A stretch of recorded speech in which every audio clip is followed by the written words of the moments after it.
on time. Hudson pulls up, and there it is. Al Horford. Atlanta ready to seal the deal. Great barrier thief. On Trey, what a move. Will fire one up at the buzzer. Behind the back. Wilkins, look out. Wow.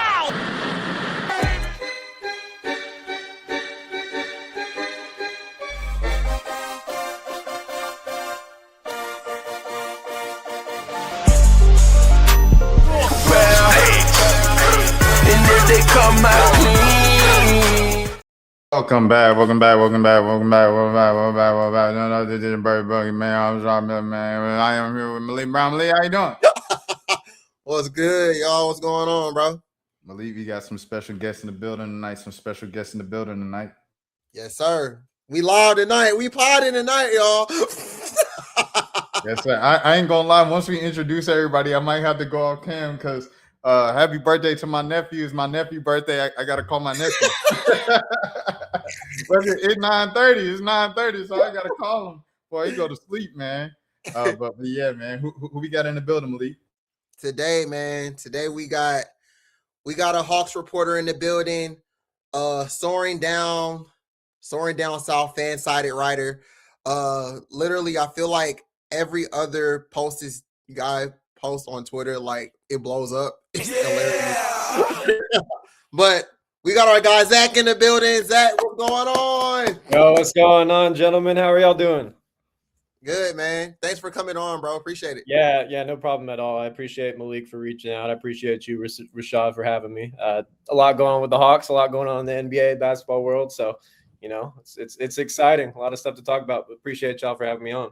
For sure. It's cool to meet you, Zach, and stuff like that formally, virtually and everything. You know, seeing the new school and seeing where you guys are taking it. Guys like you and David, y'all are like just taking it and running with it. I remember you were the one you wrote the thing about when Trey going into the season, right? Of like you like having the jersey as a child with the Trey Young jersey and stuff. Yeah, like well, I put that out. It was right after the trade, and I wanted to put out more of like a personal piece when Trey got traded because I mean we all knew Trey was going to get traded. So I'd kind of already started preparing a little bit. But yeah, no. So when Trey got drafted, you know, I bought his jersey like maybe like 10 minutes after. It was like a custom jersey. It was like it wasn't even in the store yet. And you know, I was still like I was a young teenager. And so like yeah, I had like attached myself to that player and to like the Hawks brand and everything. So like, you know, Trey being the star of this team like really helped me fall in love with basketball. And so I had just so much insight to share like when we traded him and what really went on with that. It was a thing that I wanted to capitalize off of. I wanted to get my like 2 cents off. So yeah. No, that definitely was one of those things that made me feel a bit old. To see someone who was covered. So many people told me that. They were like, you're like a literal child in a photo, and I was like, oh, he's old enough to cover the team. Like I was a grown adult when Trey was drafted. And in that picture, where it's at the Basketball Hall of Fame, and I'm like laid out on the court with like a ball in the Trey jersey. There was someone from the Basketball Hall of Fame who literally worked at the Hall of Fame who commented on it. He was like, dude, that was like, that's a long time ago at the Hoop Hall. He's like, dude, you got to come back. No, the Hoop. Shout out to the Hoop Hall. Shout out Massachusetts, man. Shout out what's buddy name? John, the man who created basketball. I'm blanking right now. Nate Smith. Nate Smith. Come on, man. Yeah. Happy Black History Month, you know, because you know he probably stole the idea from a black man. Come on now. Hey man, in the building, man. I got my road dog with me, man. You know, one of the top executives and one of the top Hawks fans I know. It's crazy. He's a Hawks fan now. I remember like as kids, he was a mellow guy. You know how that goes in Atlanta. If you know, you know. Trey in the building. Trey, what's down? Hey, what's going on, man? Thanks for letting me join in, man. I'm a big fan and like you guys' content and known Rashad for a long time, and he's kind of flexing. I always was a mellow guy. You can have a favorite player and a favorite team. I always did like the Hawks, but All right, here we go. Here we it was go. that time of the All right, light. all right, man. That time when Okay. you had to choose between LeBron and Melo. I chose Melo. It was. I think that was the thing with Trey, right? I mean, it's crazy. We did not plan. The picture of this thing is Jonathan Kuminga. We brought on like Trey wanted to talk about Kuminga and stuff like that. Like this whole thing is supposed to be about Kuminga, and we started it off with Trey. The Trey was like literally for like generations like Zach and younger. What I'm saying, not to like just son Zach the whole episode, but like kids that are younger, bro. Like you got to know, like in Metro Atlanta, people love the NBA. Kids love the NBA. It's an NBA town. It's an NBA city. The thing is, it's just Atlanta's like all about the flex, all about the flash, all about the stars. And so like kids growing up, they love the NBA, but they love Kobe, LeBron, Melo, individual stars, AI, et cetera, et cetera. So we never had that type of flash with the Hawks. Even when the Hawks got good without Horford and Joe Johnson and they were making the playoffs 10 years in a row, the kids still were like, they not my team. They not my team. They not my team.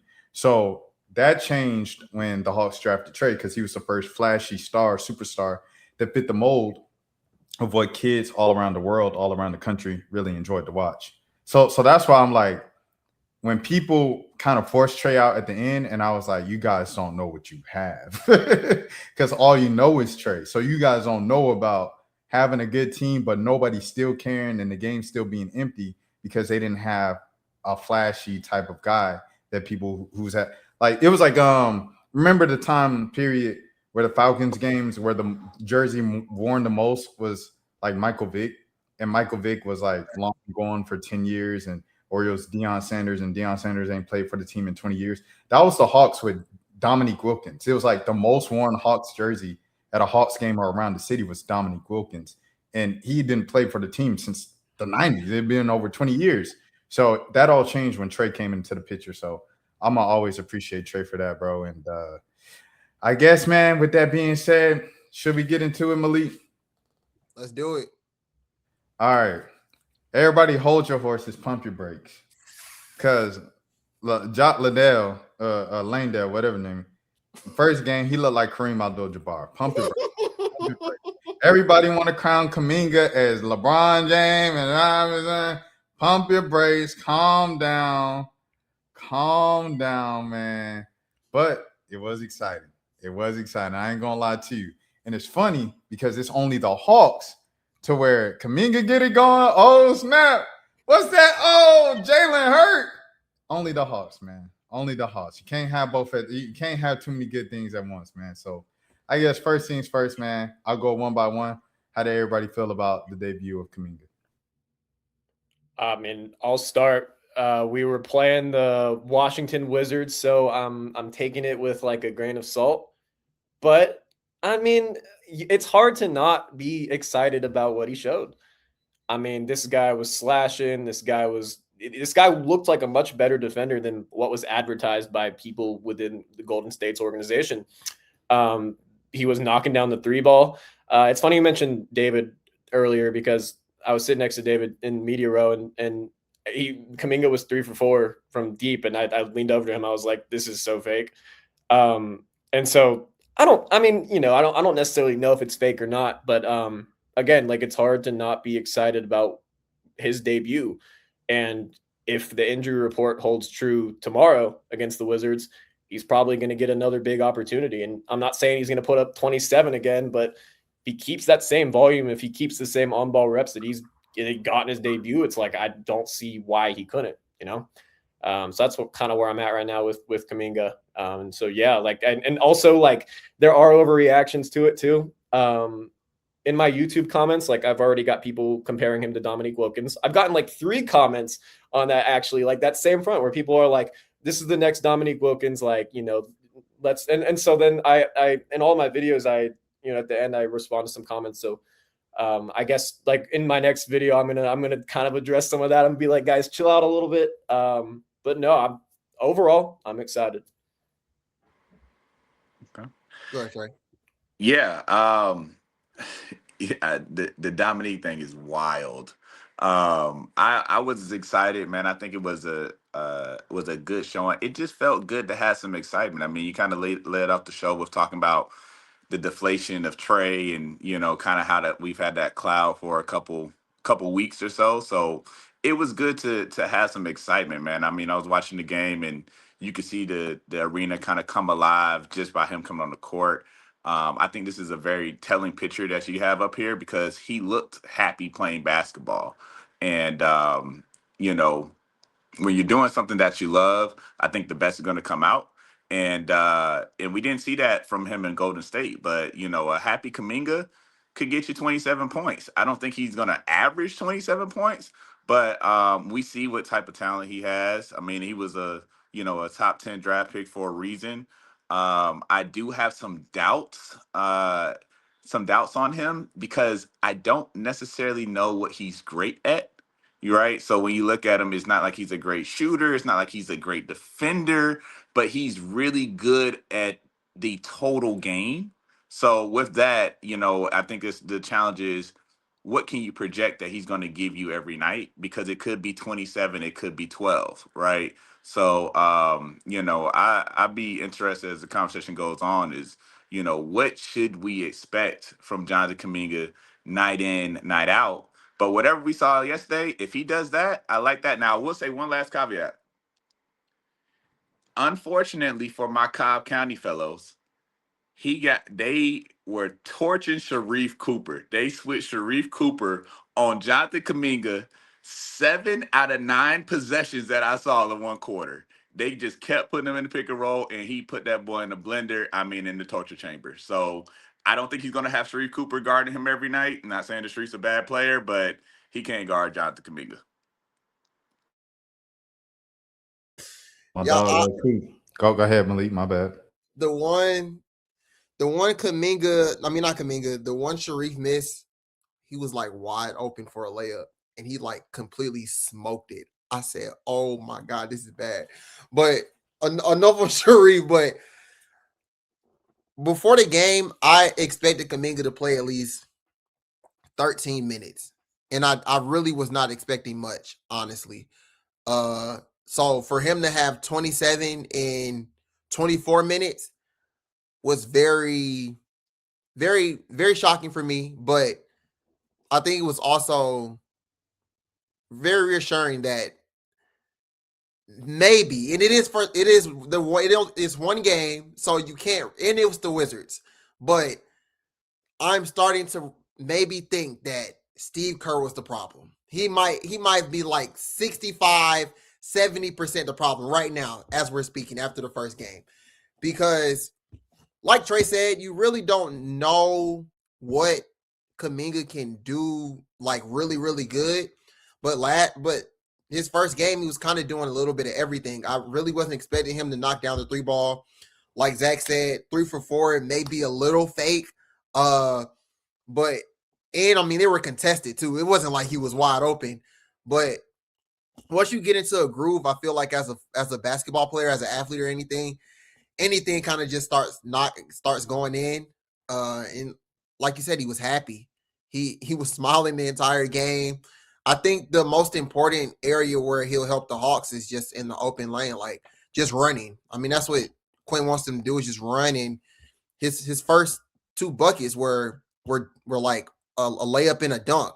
So if he can continue to do that and run and rebound and defend, that's really all they need from him. He doesn't really have to take matters into his own hands and try to be the guy. And I'm not expecting him to come in with that mindset, but he doesn't have to do that. He can just play ball. So I like what I saw first game. Was a sample size. Don't want to get too excited, but there were some really good things that he did last night. And like Trey said, you don't know if you're going to get 27 from him. You might get 12 from him. But it is that 27 or that 12 is impactful. I think the Hawks are good, and I think he'll fit in right pretty well. Yeah, man. Shout out to did y'all shout out Sharia Farquharson in the chat? He Nah, said they was a Dubs fan for the past 5 years. They've been watching Kuminga the entire career. shout out And they was Sharia. like, say that again. I was saying shout out Sharia. Oh yeah, for sure. Problem for sure. Look at his past play when Golden State's games are out with Steph. Did they mean to say snakes? Because it was that like a double entendre. What y'all feel about this, man? These memes and stuff like that. I feel like I said, like them boys got to be healthy for at least one game first. I mean, I think if anything, I look at last night, and I'm like, okay, all right, cool. I think the whole KP thing, low risk, definitely high reward type of move. You know what I'm saying? So it's like shit, that reward you might get with him is just incredible. It's an incredible get for what you gave up, and I mean, KP kind of gave you what KP could give you, and also to keep perspective, you have to remember Porzingis started off with a couple of good games, and they look like, oh, Porzingis with Trey, and oh man, this could be a special season, and so now we get the initial performance like Zach was saying against the Wizards, so there's an asterisk there, but I don't know, man. He definitely showed me some stuff with playmaking ability. I knew about the athleticism. I knew about kind of like his scoring ability, but some of the plays that he was making, some of the passes he was making, it was like, all right, that's promising. I guess that's why people are saying him and Jalen Johnson out and everything like that. I don't know. I would like to see how that looks with them on the floor together. Have we given up on Zachary Ricochet yet? That's like the weekly question. I don't think it'd be wise to, but a lot of the Hawks fan base is. I mean, the guy's 20 years old. We all know he struggled this season. I mean, like, there's no way to hide it. And also, like, he has shown up on the national stage and like not played well like he did in the Rising Stars game. I'm not out on him.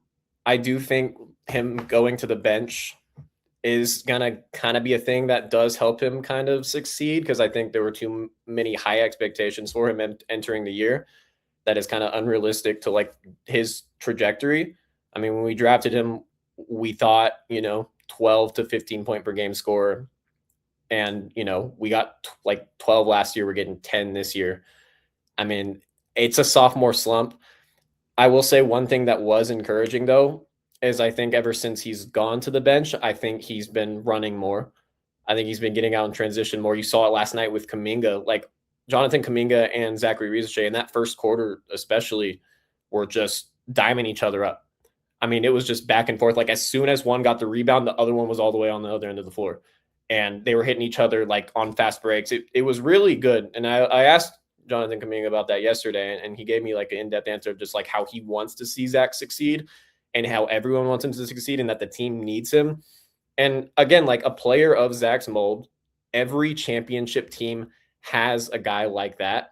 Now, obviously not in Zach's current form, but the idea of Zachary Ricochet at his peak is someone who can be a starter, I would say, on a championship team. It's just a matter of putting it together, in which his second season he hasn't. But everyone has to remember he's 20 years old, and everyone uses that number one pick tag on him. Like, when they're talking about him, they're like, like former number one pick, got benched. Like what does this say about Atlanta's front office? It's like, we have to look at that number one pick status with an asterisk, because he is not just a traditional number one pick. There's little me on the screen. But yeah, no, like, I mean, we have to, like, that 2024 draft class just simply was not a draft class that was worthy of this is not a number one pick any other year. So it's like, we got to look at him like he was like a late first round pick or like a mid first round pick. And if we look at him through that lens, it's like, okay, then he starts to get more of a leash. Then he can get more grace from the fan base. But like, in summary, I think we just need to give him a little bit more freedom to go through his struggles this year. And then maybe he'll be in for a big year 3 if he's even on the roster. So. I don't like how you ended that saying if he's on the roster. That says a lot about the question that he asked. Well, okay, so I will say, when I say that, I'm saying like Onzi didn't draft him. Yeah, yeah, that's true. And it's like, I feel like Onzi's made it very clear, like if you're not a part of his long-term plans, you're out of here. You're gone. Yeah. And so that's the only reason I say that. But because you never know. I mean, our GM is probably the most aggressive in basketball right now. So it's like you got to keep your options open, I guess. Yeah, I would agree with you from a business standpoint. I mean, I know honestly, so like I've interviewed with him. I've actually been offered a job from by Honestly, and he is, from a business standpoint, he is results oriented and driven. That is the model of what um, the expectation that he has. And it is unfair. It's not Zachary Richey's fault that he was drafted number one. It's not his fault. But regardless, I mean, he's in that position. He did get selected, and that does come with expectations. I think the challenge for him is what I see when I see Ricochet, I see a guy that doesn't necessarily have a defined role. And that could be his fault, that could be coaching fault, that could be coaching, that could be Quinn. I'll give you an example. I have a good friend, Rashad knows him really well. He plays for the Bulls now. Colin Sexton. Colin, one of our good friends. When I talked to Colin about what his role is, at least when he was in Charlotte before he got drafted, he said that his role is a 7-second guy. And what that means is if the shot clock gets under 10, close to 7, they will pass the ball to Colin, and it's his job to get a bucket with 7 seconds or less. He has 7 seconds or less to get the bucket, and he is the break starter. That was his role, was defined in Utah and Charlotte, from his words. I don't know what Ricochet's role is. I mean, we think he's a 3-and-D guy, but is he hitting it consistently? Is he really stopping people consistently? Is he an upgrade from what we had with DeAndre Hunter? I mean, I'm just not seeing. I'm not seeing the path for him. Like, what is his ceiling? Is it Tayshaun Prince? Is it Torian Prince? Right? Like, I'm just not seeing where to go. I think he is a NBA player, and I think I think he is a 10 to 12 per game scorer. I don't see him getting to that 15, 17, 20, which is what you would expect at that level of a pick. I think my best thing for him, I think, would be to send him down to the G League like we did with Jalen Johnson, and let him develop there and find what type of player he wants to be in the NBA. Because I don't see him being your top scorer on any team. I mean, even if you put him on Washington, I don't think he would be the top scorer there. So, or Sacramento, where careers go to die, I don't think he would be the top scorer there. So if you even put him on a worse team, I just don't see it. So I'd be curious to know what you guys see his role is, and what is his peak, because I'm just not seeing it. Yeah, I think that's a really good question, because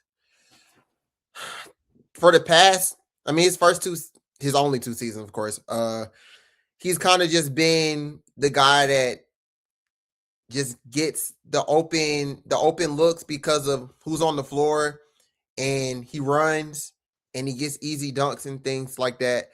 And he can defend. He's a long wing, but when you're not making open shots, and I want to put it on. Of course, he's the player. He has to make the plays, but at the end of the day, I think the coaching has to do a better job as well. I feel as if a lot of times this season, Quinn kind of just takes him out if he does one bad thing, and it's like Zach said, he's 20 years old.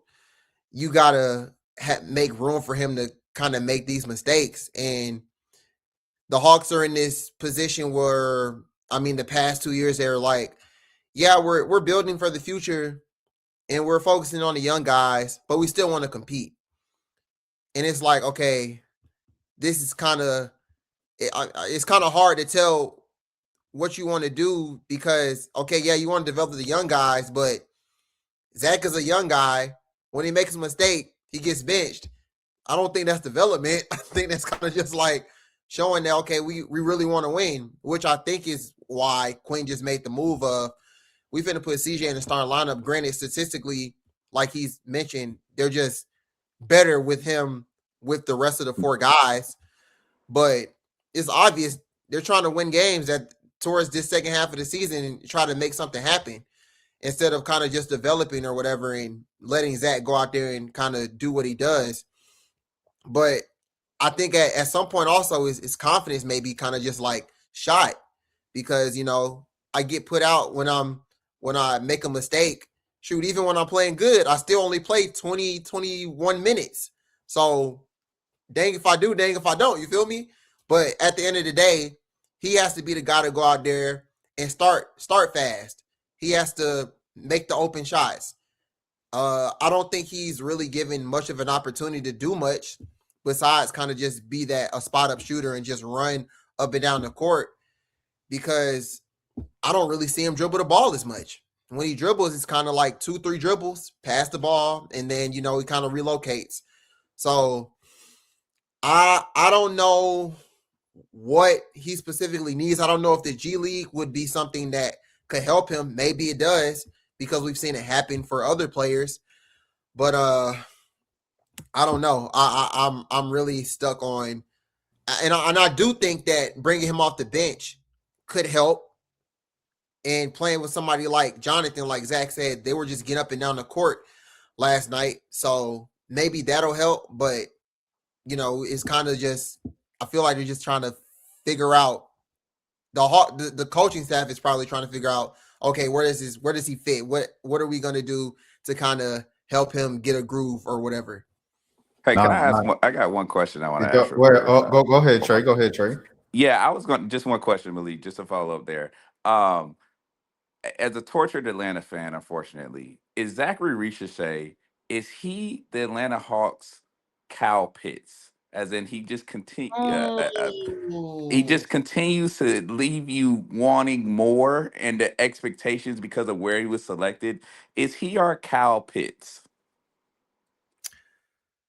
Yes. I think that's a good comparison. No. I think it's a good comparison because it's crazy because when Kyle was before he got drafted, he's the unicorn, like he was this special guy.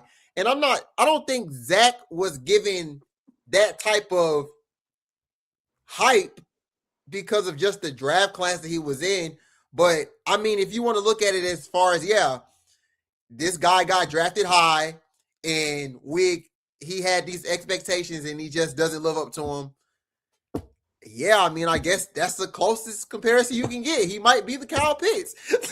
I want to say this to Sharia. Oh Lord, it's Snyder like Kurt. I'm new here. I mean, in terms of Ricochet and Ricochet's development, 100%. But I think just like with Kuminga, it ain't about to be Kuminga part 2 in Atlanta. Like they traded for him, everything like that. And I think, hold on, I want to say this, but before we go back to Zach, because I know Zach wanted to say something.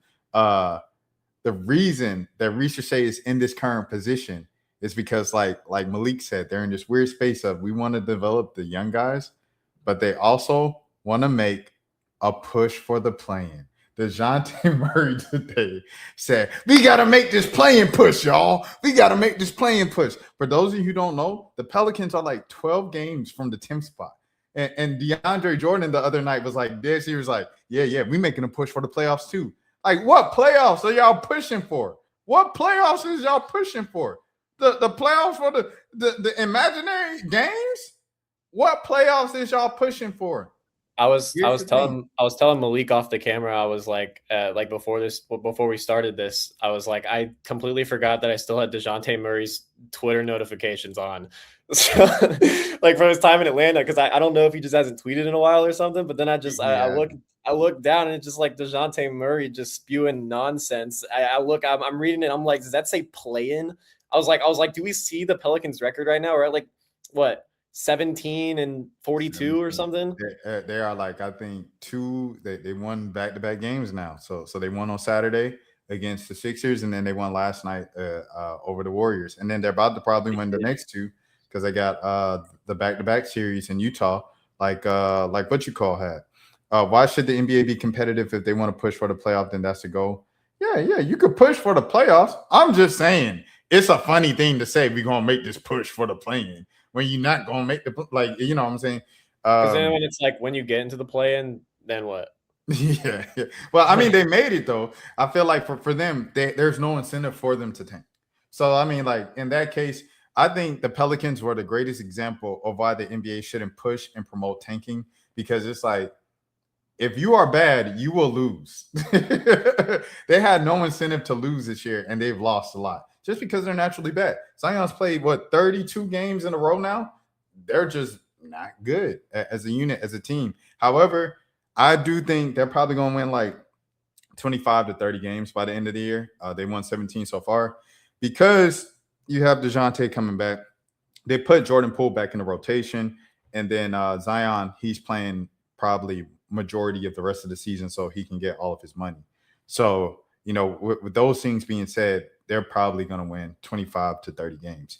And then with that, I was looking at it like I was just preparing people. I was like, you know what I'm saying? Yeah, y'all was watching Peterson. Y'all was watching AJ. Y'all was watching Caleb. Y'all was watching Acuff. Y'all might have to watch you know what you got. Be thankful. You might have to watch Kuminga. Kuminga might be the closest thing to your number one pick this year because you ain't getting Peter. Hey, look, the Pelican about to win 30 games. It just is what it is. Them boys winning now. It just is what it is. Yeah. What did he say? So yeah, I mean that just is what it is. Zach, did you want to say something? Anything else? Yeah, because I will say though, like, you know, you never know how lottery night's gonna go. Hawks got the number one pick in 2024 last year. The Mavs got it, and I'm sure we all have our 2 cents about how the Mavs got it. But you never know. And I will say, shout out to the 2026 draft class, because I feel like any other year I would be completely discouraged by the Pelicans starting to win some games. But it's like, you know, it's not ideal. But if the Hawks end up getting like the 7th or 8th pick, I'm not going to be too mad. Like, there's still like starting quality guards that'll go like 7th or 8th, like guys that, you know, like guys like Keaton Wagler or like a Acuff or like, you know, some of those guys. But yeah, I mean, obviously we spent the majority of the season. Anytime the Hawks lose, we like start looking at like the draft stuff, because it's like, obviously it doesn't matter of us losing because we don't have our pick. But like when there's negative attention towards the Hawks, it's like, then we immediately pivot like, okay, we have the Pelicans pick. So like, yeah, we have spent most of the season like looking at the Petersons and the DeBantas and whatnot. But you know, that obviously be the dream. But if that doesn't happen, I think we're still in a pretty decent spot because of the draft class being as stacked as it is. I don't care if he listened to Rod Wave. I don't care if he a loner. I don't care if he take himself out the game. This is what I did. This is what I did earlier this week. I look back at 2021 where Jalen Johnson dropped out of the season for Duke in January, and everybody called him a quitter. He's not a competitor. He's not legit. This is a red flag for all.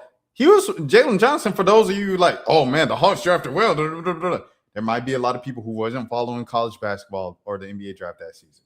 Jalen Johnson was supposed to be a top 5 pick, and he slid all the way down to the Hawks because of these narratives. Oh, I don't know. He might not do that. He might not do that. What did Jay Williams say the other day? What? We get the draft day, 2020, 2021, whatever year it was, right?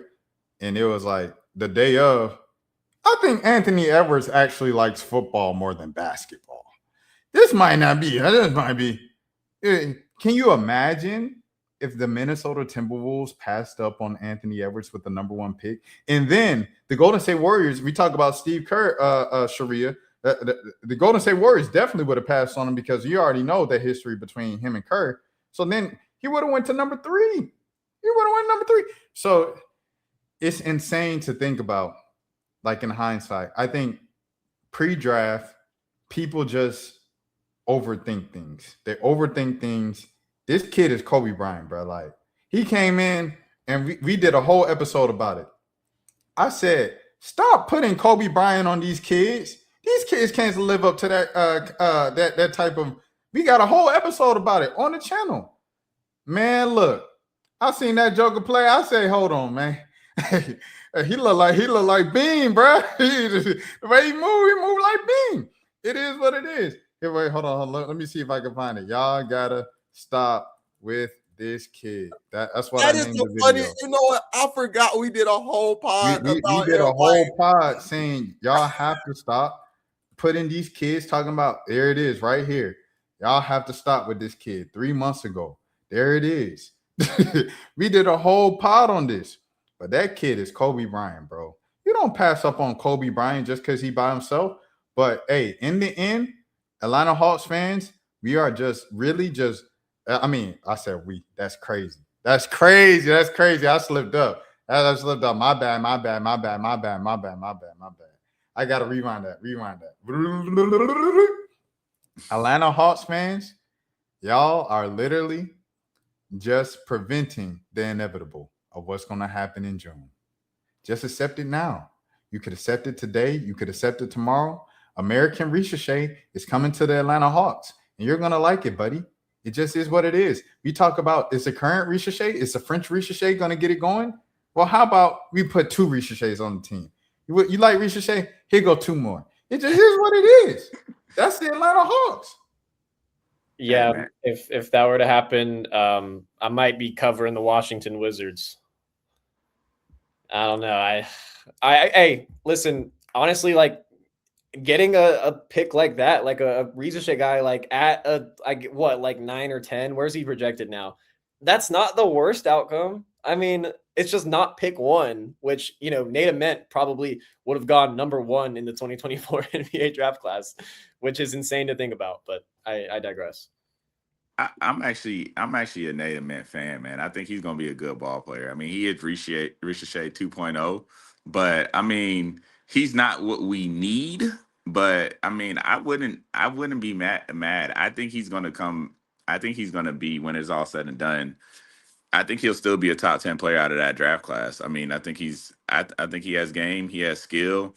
I watched Kevin Durant's last podcast, and he named 3 people, and Nate Ament was one of them, right? In relation to because Kevin Durant really follows youth basketball, and he was talking about like, man, who was on that podcast with him? But it was just a recent one that came out, and he was like, yo, like, who are the 3 people? He said AJ, he said Darren Peterson, and he said Nate Ament. He said those are the 3 that he could see games really translate into the NBA. And if anybody know ball, it's KD. So I've watched a couple of his games. He dropped 28 not too long ago in Knoxville. I mean, the kid can ball. We just need a point guard. I mean, that's kind of just the challenge that we have here. So if we got to pick a point guard, I want the Acuff kid, and I have no concerns over Dayton Pearson. I mean, at some point in time, you gotta pass the eye test, man. And the kid is good, man. I mean, he's fluid.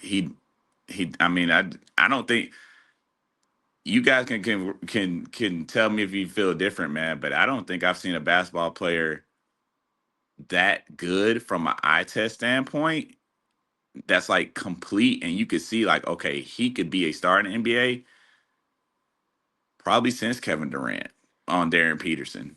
And the last thing I'll say this is, everybody was talking about his injury stuff. Kyrie Irving played 3 games.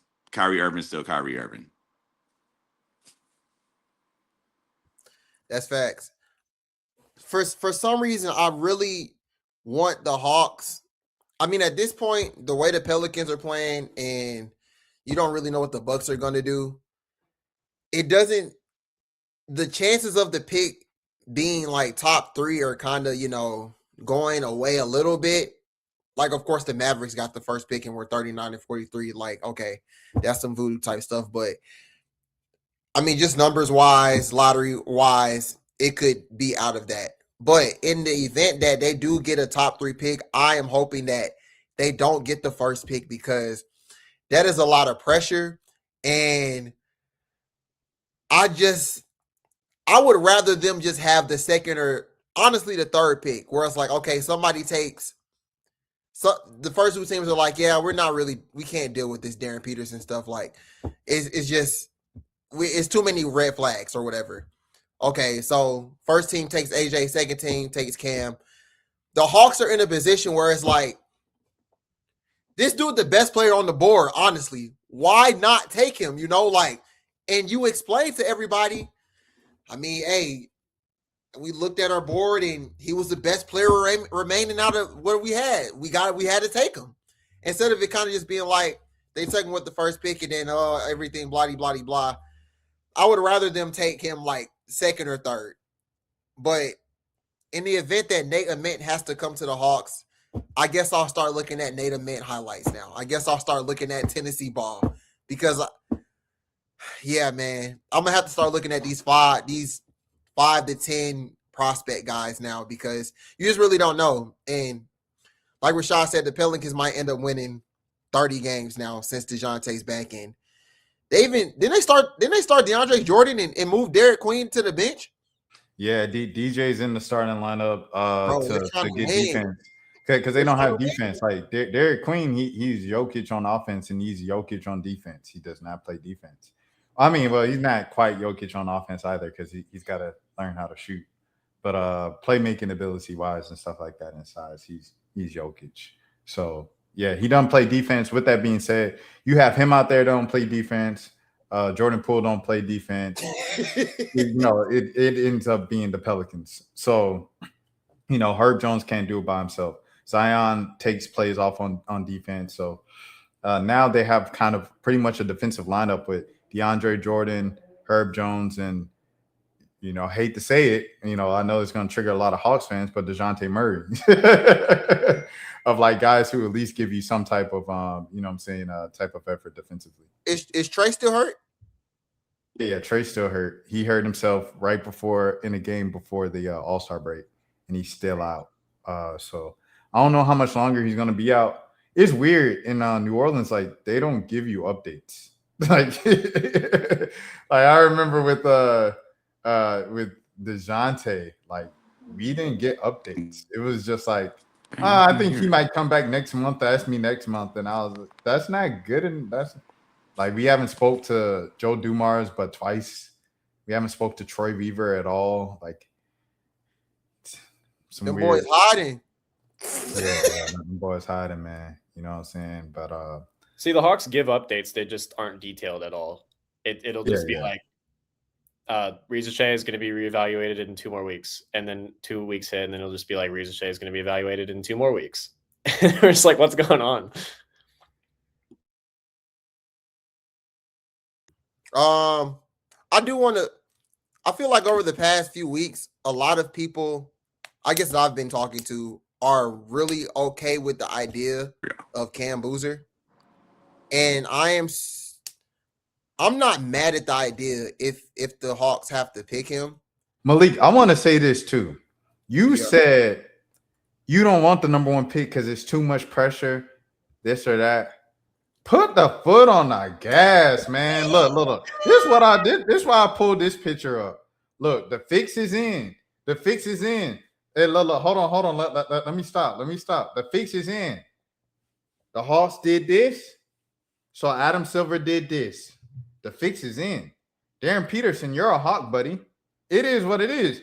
If unless Adam Silver switch up this year, the fix is already in. Darren Peterson going to the Hawks. He the number 1 pick. Yeah, I know I said just a second ago, okay, the Pelicans going to win 30 games. They're going to get Nate Ament. I'm flipping. The fix is in. It's already in because they gave up the Iceman. Adam Silver. Look. You give up Zion? No, you give up AD. If you're the Pelicans, you get Zion. You give up Luka. If you're the Mavericks, you get Cooper Flag. You give up Trey Young, you don't get Darren Peterson. It just is what it is. That's how the NBA works. I'm saying you can't play scared. Scare money don't make money, Malik. Scare money don't make money, Malik. We gonna Cam Boozer, a great college basketball player. He gonna get you double-doubles, 10 and 10. Guess what? The Hawks already had that 10 years ago, Al Horford. And I know some people still saying, hang Al Horford jersey up in the Raptors. Do you not remember how he left the franchise? He went to the rival. And then he said, oh, man, I always wanted to play for a franchise with a fan base like this that was passionate. Even if they were down, they came to the games. Even if we were losing, I always wanted to play for a franchise like that. And then the Hawks fans pressed him on Twitter, and they bullied him into buying a half-hearted full-page ad in the AJC. Always love Atlanta.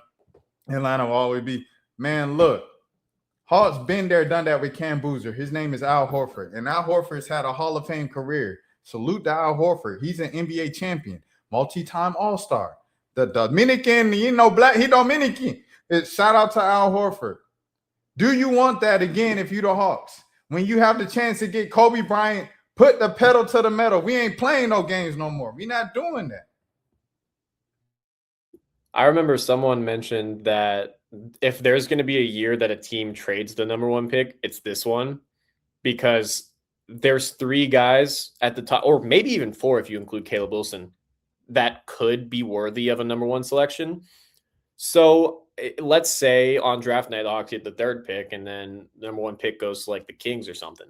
And let's say Darren Peterson is like, I'm not going to play for the Kings. So then he slides at 2. But then let's say whoever's at 2 is going to take Darren Peterson, and the Hawks really want Darren Peterson. You could see them trade up, or you could see them trade up with whoever's at 1. Like, I feel like this year is probably going to be the year that there's a lot of movement just because of it being a stacked class.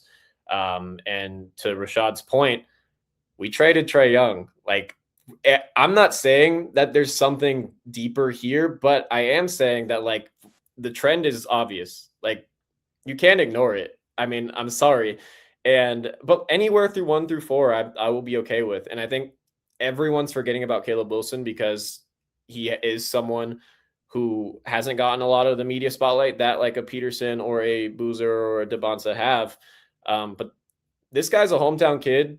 If this could be another situation where it's like, okay, he can, the NBA script, give this guy like a hometown hero kind of thing, go join a loaded forward room with Johnson and Kuminga. And like, I don't know, I could see that happening too. But I do think, and bringing it back to your point from a while ago, people are completely overlooking Darren Peterson. People are like overreacting to this whole sitting out games thing with Peterson. When he is on the court, I don't know if I've seen a pure scorer like that again since like Kobe. Like, as a guard, I mean, what we're watching is undeniable. I don't know how you can just ignore that. If you're the team with the number 1 pick and you don't take Darren Peterson because of what the national media has told you about, his desire, what he wants to do, like that he's deciding when he's coming in and out of games, it's going to be one of those things that ages really poorly. It's going to be one of those draft night memes where it's like the one from several years back when it was like the Kings took Marvin Bagley, and then next up was Luka Doncic, and it was like it's giving one of those things. And it's like, I'm not saying that like Cam Boozer is going to be like Marvin Bagley. I mean, both were dominant bigs at Duke, but they play completely different. But I don't know. This is a situation where it's like, if you're the Hawks, I'm also kind of concerned about the long-term fit between Jalen Johnson and Cam Boozer. Like, you don't draft for fit at the top of the draft class, but again, then you have to really ask yourself like the question, like, do you think Jalen Johnson and Cam Boozer can be paired long-term? I have said kind of my 2 cents on that in the past, but it's like, I feel like there's a lot of offensive overlap. If you're, Quinn Snyder has not played Jalen Johnson at the 3 like at all this year, and Cam Boozer is not a 5. He would be another undersized big man. He's versatile. He can play make. He can dribble. Like, he can do the stuff that you want out of a modern day big. But we would probably have the same defensive issues we have right now with Onyeka Okongwu. So it's like, if you're at the top of the draft class, in summary, just take Darren Peterson. Like, stop overthinking it. Like, it's not a thing where it's like the national media has painted this guy in such an unfair picture. Just take Darren Peterson. Yeah. I think Zach has some really good points there. I think that I would challenge you on this part, that if Boozer isn't a good fit, then Caleb Wilson wouldn't be a good fit. I'm a Tar Heel fan. I love Caleb Wilson, but I just don't. If we're speaking fit, for me, I see Jalen Johnson again, right? Like, that's the type of player that I see him as. And with where we're at today, you're gonna have 2 Jalen Johnsons, a Kuminga, a Ricochet, Dyson Daniels, and a Nickeil Alexander-Walker. What does that 5 even look like, right? Like, does Dyson go to the bench? Is Kuminga on the bench, right? Like, from a fit standpoint, it would be great to have 2 Jalen Johnsons. And I definitely, if Wilson's there, then you take Wilson's, right? If you're not at 1 and the other 3 are gone. But Boozer may actually fit better than Wilson for the Hawks. I think Caleb Wilson is a better player, but I think Boozer would be a better fit because the Hawks. I think Al Horford was a good comparison, but I also would say that one thing that the Hawks haven't had since. I mean, you can say Paul Millsap is somebody that you can give the ball to in a post and can get a post bucket. And Boozer can do that. I mean, Boozer can do that. You can actually, you can actually run a play to the post. When the last time you seen the Hawks run a play to a actual post big man and then we actually make plays? Like, I mean, it's probably Paul Millsap if we're being legit, right? So, that's kind of where I feel in that. I think that, Peterson's the can't miss. I like the Bonza as well. I think he if we're doing comparisons, if Peterson is Bryant, I see DeBonza is probably Andrew Wiggins. I'm gonna go with you on the Boozer and Al Horford, and then I see Jalen Johnson with Caleb Wilson. So I mean, I don't think you can miss with any of those four. It's just about what your team needs and what you want those gentlemen to be. I know a lot of people have compared Caleb Wilson to KG. You know what I'm saying? My question, I brought up the pitcher earlier. What happens with this kid? Is he just the odd man out if you get one of those guys? Like, because if you get a Caleb Wilson or a Cam Boozer, I feel like he's kind of pushed out of the equation. How do you feel about Asa Newell? I mean, the guy's he was picked 21st. I mean, you're looking at a really solid backup 4 long term. I don't think there's any problem with that. They've tried to run him in a lot of center action this year, like definitely more than they should have because those minutes have been really bad. But when he's playing the 4 and when he is, when he's shooting the ball like with high volume, like this is a guy who's really impactful. And so he will often get overlooked in like the sense of Hawks fans, like talking about the future and even just us, like we didn't talk about him. But this is a guy like you can't forget about him because he is a guy who is he's like a perfect modern day versatile, like front court guy. He has a handle. I mean, he showed that a lot more in college than he has in his rookie year. And I do think the time that he is spending with the Skyhawks right now is going to be crucial for him. I mean, the Skyhawks have developed like crazy. I mean, they have produced so many quality rotation players, and they star like a Jalen Johnson. But yeah, like Asa can be a guy who is a valuable rotation player, whether he's starting or whether. And so then when you have a thing where it's like long term, he's your backup 4. You can if Atlanta's an injury-prone team. We're always going to be an injury-prone organization. Jalen Johnson is not going to stay healthy for 82 games every season. You can throw him in at the 4. You can throw him in at the 5 if we get really desperate. I think these minutes at center that he's gotten this season, while they have been bad, they will be crucial. A few years later. If you go through these bad times on the court to get better, especially as a rookie who was drafted after his freshman season. So. I value Asa. I think there's a lot of potential there, but you do have to be realistic about his role, especially in a forward heavy class that is coming up this year. Hey, Asa Newell, Mo Gay. If Cam Boozer or Caleb Wilson get drafted, ni hao. It's that time. Ni hao. So hey, it is what it is, man. Look, come on, man.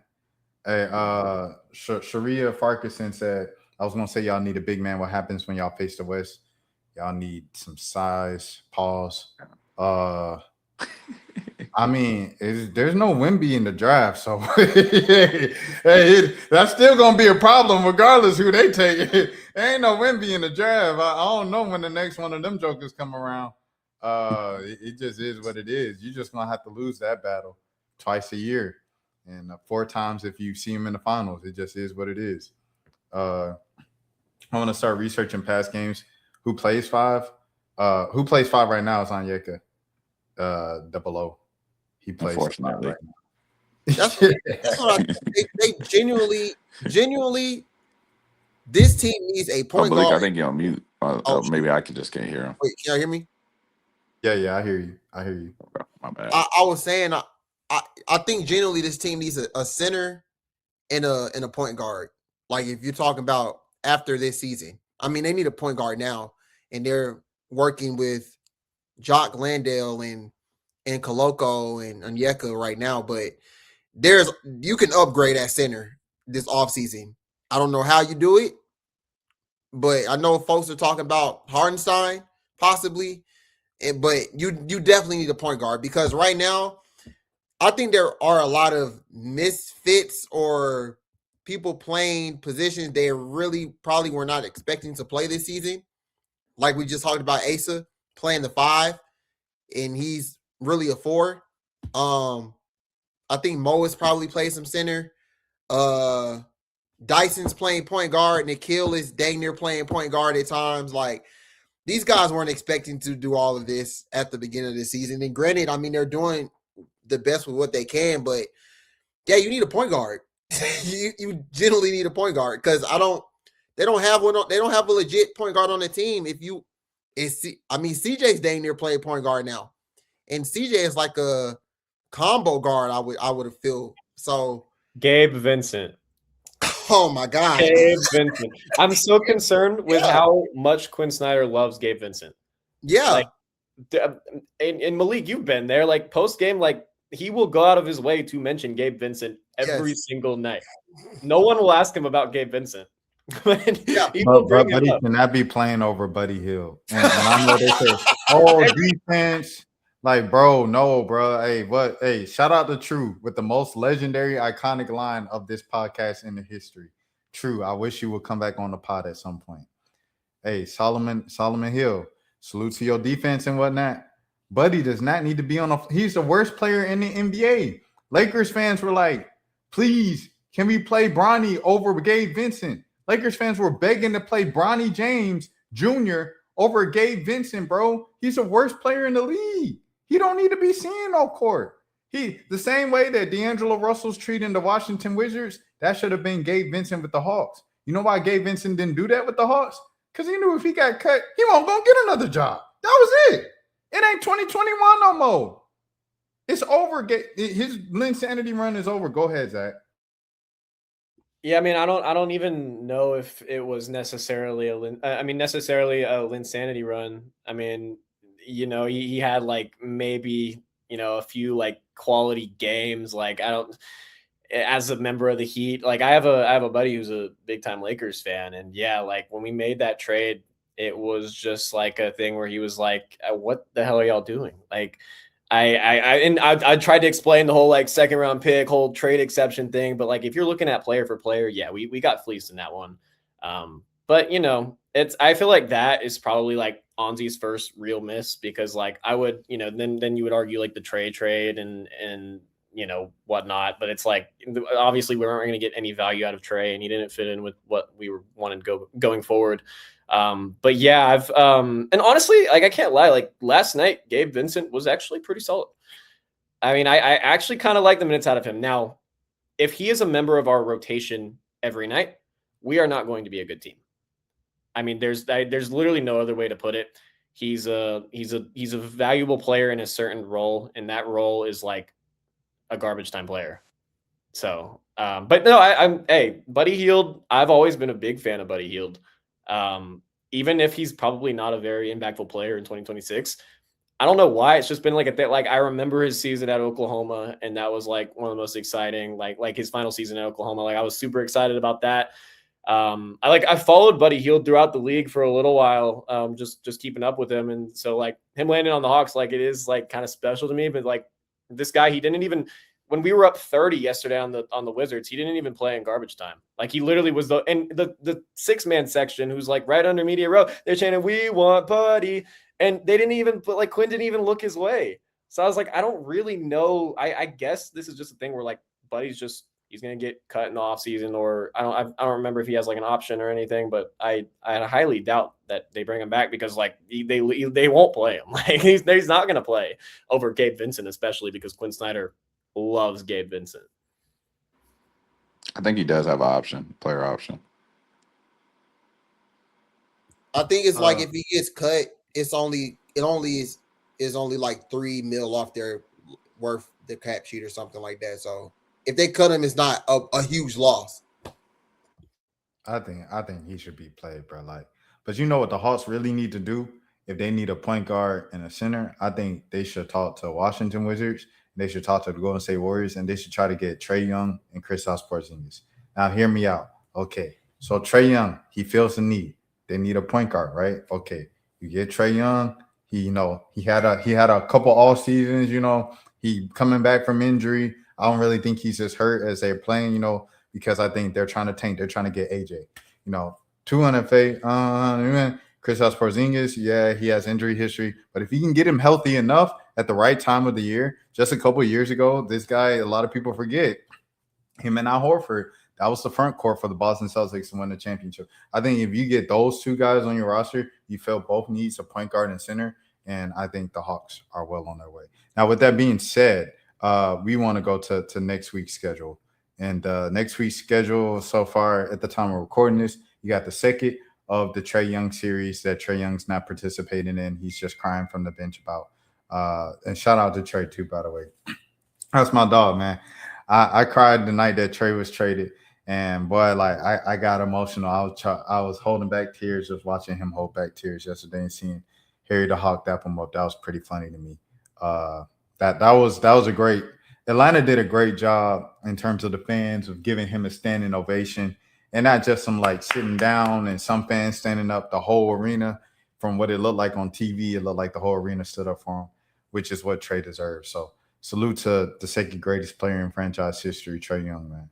With that being said, Wizards probably going to lose again tomorrow. Okay, all right. So now you go to Sunday.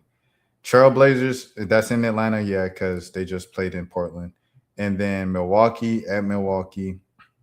And then we'll probably be back before the Saturday game. So we'll just do these three games. There's no reason why the Hawks should not go 3-0 in this stretch. How are you guys feeling? Well, first of all, yes, you're right. Like, we should go 3-0. But the Trailblazers, first of all, we're not going to go 3-0. First of all, just the reality of it. And we're probably going to lose those. I'm not saying, actually, I don't want to say we're probably going to lose to the Trailblazers because, it's a home game. It's different. But the Trailblazers, the last time we played them this season, I mean, they just start to finish it was rough. And they didn't even have Denny Avdia either. So that was a Blazers team without the guy who literally is running their entire offense. So yeah, that could be a loss. And also we're back on the road after 5 games at home. We're back on the road against the Bucks. Who knows how we're going to play right after traveling. Then we got to go back home and play another Sixers team, which, we are 3-0 against the Sixers this season. So, can you beat a team 4 times? A team as talented as the Sixers? I don't know. So looking at the teams just schedule-wise, just record-wise and talent-wise, we should win these next 3. We should win these next 4 or 5 or 6. We should go on a winning streak theoretically. It's just I've been doing this for long enough to where I know we will not. So, yeah, I guess I think the real question is how long are we playing without Jalen Johnson? If for these next 3 to 6 games, because they're all our winnable games. I'm with you, Zach. I mean, the one that sticks out to me is not the Sixers, not the Mavericks, but the Trailblazers. I mean, that Trailblazer team, when they want to play, they can play, and I think that their lineup is a really good matchup for the Hawks lineup. Like, they have lengthy wings, they have fast guards. I mean, I can't remember if Klingon is back or maybe he's still hurt or not, but they have a big, they're the prototypical Hawk killer from a lineup standpoint. Do they, do they always play to that level? No, but from a lineup standpoint, I mean, that is a team that we would have a really, really tough time with. I mean, I think they have built their team really, really well.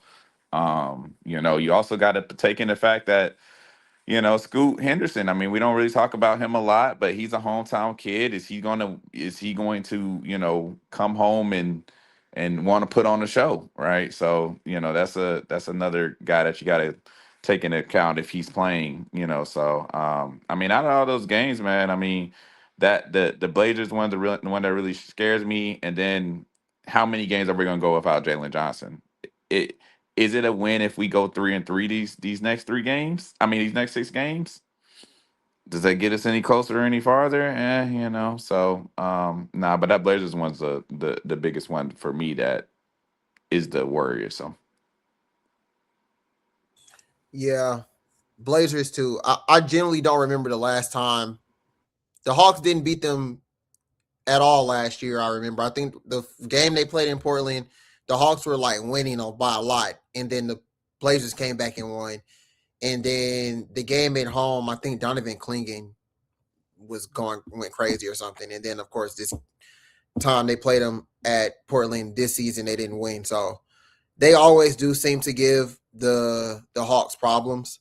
So that is the one game I would not be surprised they lose. So I do think they beat the Wizards tomorrow. I think they lose to the Blazers. And who's the next game? The Sixers? It was the Bucks. Bucks. They'll beat the Bucks this time. Yeah, I'm gonna stand on 3-0. I think they finally beat Portland. I don't know why. It's just Portland just not that good. So it's no deep reason. Portland just Hawks got to win some games. I mean, if you want to show up your spot in the play-in in the Atlanta Hawks annual invitational, you need to win some games. Bro, look at I know we just did the first 3 games, but just look at that is an easy schedule. Yeah, they should probably like not lose a game until literally March. Yeah, I was complaining a lot about how the schedule was going for a lot of the year, but because the Hawks' schedule until the All-Star break was one of the hardest in the league. And so I was like, why is this happening? Why us? And now I'm looking at it from the rest of the season. It's like, wait a second. Like we got a chance to like maybe make some noise if it all comes together at the right time, which it's just a matter of if it will or not. Yeah. So yeah, the Hawks shouldn't lose a game for like nearly the next month. Unfortunately, that's probably not what's going to happen, like what Zach said. But I mean, hey, it is. Yeah, this is crazy. This is really crazy. I mean, you have Boston a couple times, and then you have Cleveland a couple times at the end, and then Miami final regular season. You might play Miami back-to-back games. You got Pistons, Detroit again, New York. Detroit got that number. Where do you see New York? Oh, right there. Okay, I see. The end look tough. Yeah. I ain't gonna lie. I try to play it all. But yeah, anything from March 20th on, kind of, yeah. I ain't gonna hold it. I mean, you have the DeAndre Hunter homecoming. Oh no, he's done.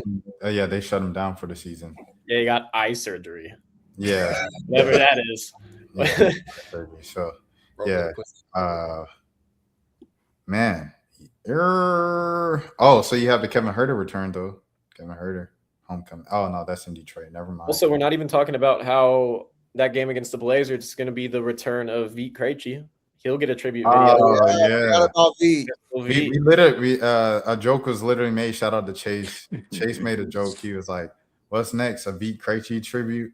And then a couple weeks later, we better not. I feel like Terrence Mann got a picture on Sunday. Who? Terrence Mann. He got a picture. Oh, yeah, Terrence Mann. Oh yeah, V might get a video. Everyone who ever comes through the organization gets a tribute, whether it's a video or a picture. Is how much they did. Vít's getting a video. I promise you. Oh yeah, yeah. If Terrence Mann got a picture, Vít's getting a video. Oh yeah, for sure. Vít got that one highlight. I'm about to say, they're gonna have that preseason. That's not even a real game. No, that's the craziest pass I've ever seen. They don't even play the ricochet between the legs in the preseason highlight. When they slander ricochet, but every time you want to bring up Vít Krejci, you want to bring up that preseason. Man, come on, bro. Hey man, a great episode, great pod with the boys, man. Zach, hey. Congrats. They appreciate you stopping by. No doubt. I appreciate y'all for having me. This has been fun. It's always love when Trey stopped by as well, man. And thanks for the time, fellas. Glad to be a part of it. Yes, sir. And shout out to the chat. Shout out to Sharia Farkason. Oh, that's nice. Golden State Warriors didn't give a dang about Dennis Schroeder. Dennis Schroeder. Shout out Dennis, man. Dennis gonna play for all. Where he at? 13? He's at 12 right now. He got 17? 17 more? Y'all think he could can do it? Like if you give him, because he gets traded 4 times a year, so if you give him like if you give him like 3-4 more years, like maybe he hits it. I don't know. Give him 5 more years in the NBA. He's hitting all 30. His real estate portfolio got to be crazy right now. Facts. What his credit look like? Yeah, you can't get houses, bro. Like he had to probably stop getting houses. Like after the Lakers, the second time going to the Lakers, it's like stop getting houses, bro. Just get And he got down that massive contract from the Lakers that one time, like several years back. When he bet on himself. Yeah. It was like what? It was like 4 years, like $100 million or something. He declined it, and then he ended up signing a minimum with whatever team he was with next. Was it the Celtics? Yeah, it was the Celtics. It was the Celtics. The crazy thing is, like, he started off like what 5-6 years, like a long time with the Hawks. Like he was on the Hawks for a minute. First round draft pick. It's like that's hey, look, that's what we said. We said a couple episodes, didn't we, Malik?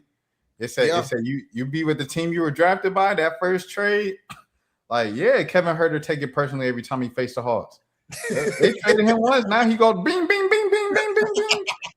Can I get a Cam Reddish tribute video? Can we get a Cam Reddish tribute video? That's already happening. Dang. You already got the Cam Reddish. Nah, shout out to Cam, man. His people live across the street from me, man. Shout out to the That's Reddish. real. Good people. That's real. You know, the one person that dodged everything was Torian Prince. He dodged. He got out right before. He got with Milwaukee, and he just hid on the bench in Milwaukee. I'm like, how did he do this? He finessed the system. Salute to Torian Prince. He ain't had to move every summer. He's still in the league. Shout out to Brumby. Hey, Brumby, keep your head up. You know what I'm saying? Happy Black History Month, DeAndre Brumby. You know what I'm saying? Keep fighting, my brother. Who else we got? You gotta get a list of like the guys that just like are collecting checks. Yeah. Oh, what's the buddy that everybody's scared of that can fight like super good? Play with Jeff Teague. Tobias Harris is crazy. No, not Tobias Harris. No, he played with Jeff Teague at Wake Forest. I think he's on Milwaukee. Fareed Aminu? James Johnson. Last name Johnson. James Johnson. Yeah. James Johnson. Oh, yeah, he crazy. James Johnson. Karate. Shout out he's Ivan like on Johnson. year 12. Shout out Ivan Johnson, for shoulder dog.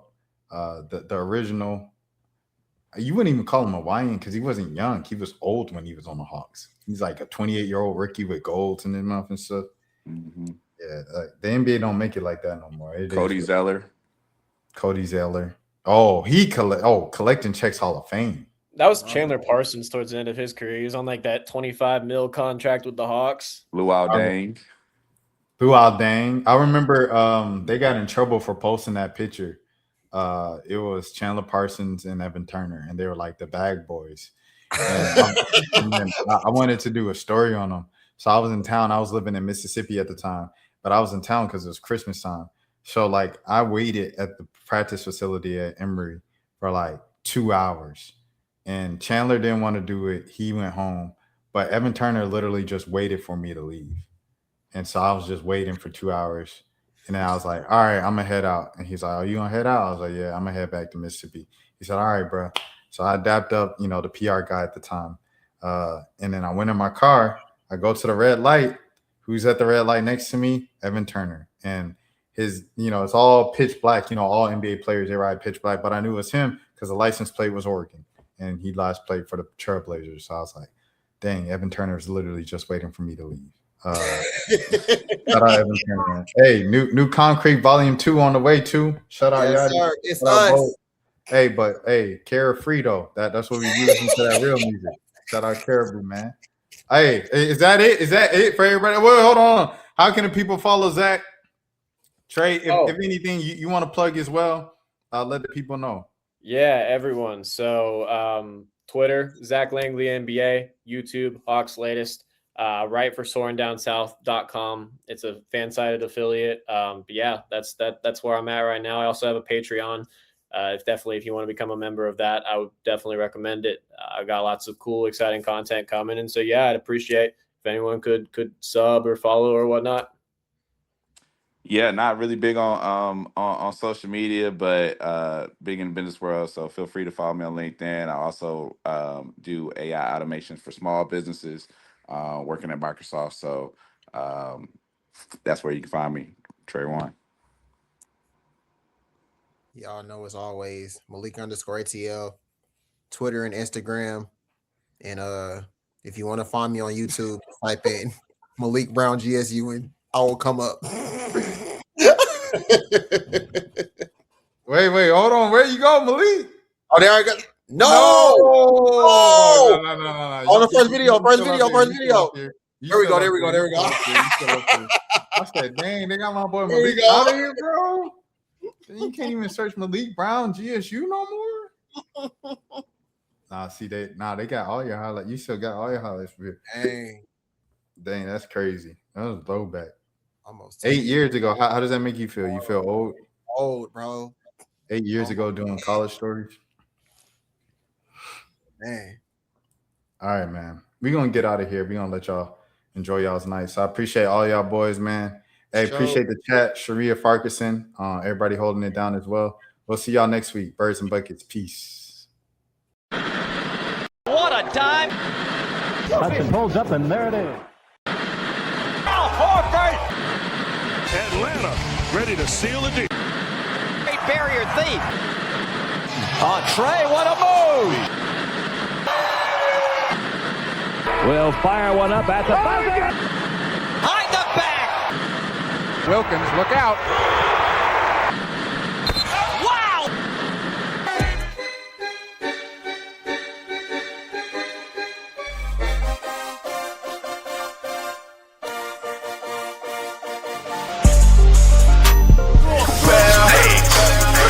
And if they come out clean